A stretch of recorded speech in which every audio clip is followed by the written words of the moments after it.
എല്ലാവർക്കും നമസ്കാരം. ഞാൻ വീണ റാണി, റിട്ടയർഡ് കൃഷി അഡീഷണൽ ഡയറക്ടർ. നമുക്കും കൃഷി ചെയ്യാമിലേക്ക് എല്ലാവർക്കും ഒരിക്കൽ കൂടി സ്വാഗതം. ഇതെന്താണെന്ന് മനസ്സിലായോ? നമുക്ക് പച്ചക്കറി നടാൻ പറ്റിയ ബോക്സസ് ആണ്. ഇപ്പോൾ നമ്മൾ ടെറസിൽ ഗ്രോ ബാഗിലോ അല്ലെങ്കിൽ ചെടിച്ചട്ടിയിലോ ഒക്കെ നട്ട് കഴിഞ്ഞാൽ കുറച്ച് ദിവസം കഴിയുമ്പോഴത്തേക്ക് അത് പൊട്ടിപ്പൊളിഞ്ഞു പോകും, അല്ലെങ്കിൽ അത് വെച്ചെടുത്ത് നീക്കണം, അങ്ങനെ കുറേ പ്രശ്നങ്ങളാണ്.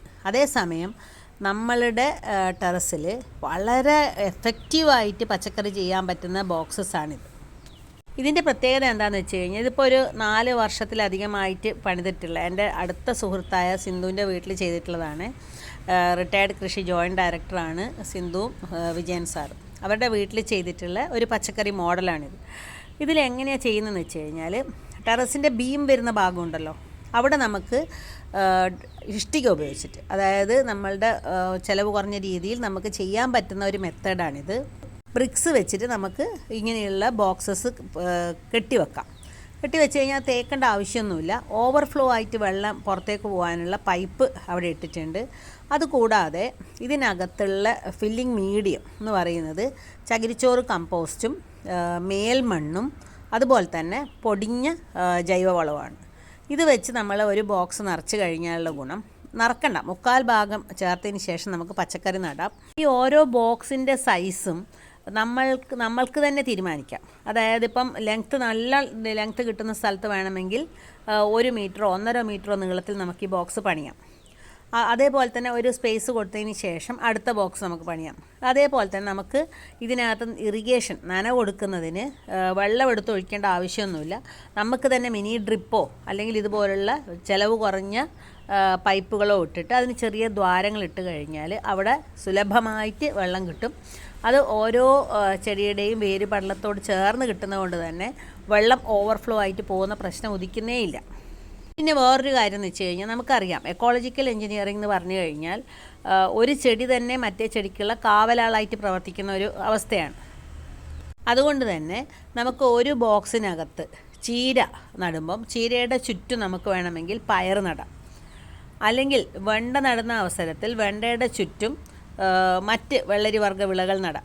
അങ്ങനെ വരുമ്പോഴത്തേക്കും ഒരേ തരത്തിലുള്ള പച്ചക്കറി നടുമ്പോൾ ഉണ്ടാവുന്ന കീടരോഗബാധ ഇങ്ങനെയുള്ള ബോക്സസിൽ ഉണ്ടാവുന്നില്ല എന്നുള്ളതാണ്. പിന്നെ ഒരു വീട്ടിലേക്ക് ആവശ്യമായിട്ടുള്ള കറിവേപ്പാണെങ്കിലും ഇഞ്ചി ആണെങ്കിലും പച്ചമുളകാണെങ്കിലും എല്ലാം തന്നെ നമുക്ക് ഇങ്ങനെയുള്ള ബോക്സസിൽ ഉണ്ടാക്കി എടുക്കാൻ പറ്റുന്നു എന്നുള്ളതാണ് എടുത്തു പറയേണ്ട വേറൊരു നേട്ടം. ഒരു ബോക്സിൽ ഒറ്റ ഐറ്റം പച്ചക്കറി നടുന്നതിന് പകരം 2 or 3 ഐറ്റം പച്ചക്കറി നടുമ്പോഴത്തേക്കും കീടരോഗബാധ പൊതുവെ കുറവായിട്ട് തന്നെയാണ് കാണുന്നത്.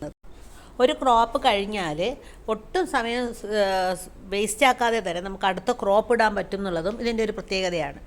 ചില സമയത്ത് നമുക്കിപ്പോൾ ഇതിനകത്ത് ഇഞ്ചി ഉണ്ടെങ്കിൽ തന്നെ അതിൻ്റെ ഒരു സൈഡിലേക്ക് നമുക്ക് വേണമെങ്കിൽ കോളിഫ്ലവറോ ക്യാബേജോ ഒക്കെ തന്നെ നടാൻ പറ്റും എന്നുള്ളതും എടുത്തു പറയേണ്ട ഒരു കാര്യമാണ്. പിന്നെ ഇത് കെട്ടാനും വലിയ ബുദ്ധിമുട്ടില്ല. ഏറ്റവും താഴെയായിട്ട് നമുക്ക് കോൺക്രീറ്റിന് മുകളിലായിട്ട് ഇഷ്ടിക പാകുക. അതിൻ്റെ മുകളിൽ കോണോട് കോൺ വരുന്ന രീതിയിലാണ് ഇഷ്ടിക വെക്കേണ്ടത്. അതായത് ഏറ്റവും മുകളിലാണ് കൂടുതൽ സ്പേസ് വരിക. താഴോട്ട് പോകുന്തോറും അതിൻ്റെ സ്പേസ് കുറഞ്ഞു വരും. അതായത് ഒരു ചെടിച്ചട്ടി എങ്ങനെ ഇരിക്കുന്നോ അതിൻ്റെ ഒരു വലിയൊരു വൈഡർ ആംഗിളിലുള്ള ഒരു വേരിയേഷനാണ് ഈ കാണിച്ചിരിക്കുന്ന ബോക്സസ്. അത് ആർക്കും കൺസ്ട്രക്റ്റ് ചെയ്യാൻ പറ്റും. അതുപോലെ തന്നെ അതിനകത്തൊരു പൈപ്പ് ഇട്ട് കൊടുത്തു കഴിഞ്ഞാൽ അധികം വരുന്ന വെള്ളം ഓവർഫ്ലോ ചെയ്തു പോകാനുള്ള സൗകര്യവും ചെയ്തു കൊടുക്കാം എന്നുള്ളതാണ് ഒരു കാര്യം. ഗ്രോ ബാഗും ചെടിച്ചട്ടിയിലാണെങ്കിൽ 1 or 2 സീസൺ കഴിയുമ്പോഴത്തേക്ക് നമുക്കത് മാറ്റേണ്ടി വരും. കാരണം അത് പലപ്പോഴും പൊട്ടിപ്പൊളിഞ്ഞ് നാശാവുകയും അടുത്ത ക്രോപ്പ് ഇടാൻ പറ്റുന്ന രീതിയിലേക്ക് അത് സജ്ജീകരിച്ചെടുക്കാനും പറ്റാത്തൊരവസ്ഥ വരും. അപ്പോൾ നമുക്ക് വലിയൊരു ധനനഷ്ടം ഉണ്ടാവും.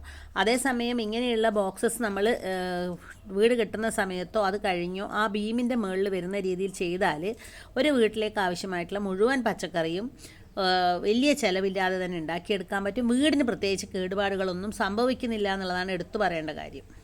അപ്പോൾ ഇനി ടെറസിലേക്ക് പോകുന്നതല്ലേ, അപ്പോൾ നമുക്ക് പറ്റിയ സ്ഥലം നമ്മൾ തന്നെ കണ്ടെത്തുക. അതായത് ചുമരിൻ്റെ മുകളിലായിട്ട് വരുന്ന ബീമിൻ്റെ മുകളിൽ ഇതുപോലുള്ള സ്ട്രക്ചേഴ്സ് പണിയുക. അങ്ങനെ വരുമ്പോഴത്തേക്കും നമ്മളെ രാസവളവും കീടനാശിനിയും ഒക്കെ ഒലിച്ചു പോയി ടെറസിന് കേടുപാടുണ്ടാവുന്നില്ല എന്നുള്ളതാണ് ഏറ്റവും വലിയ നേട്ടം.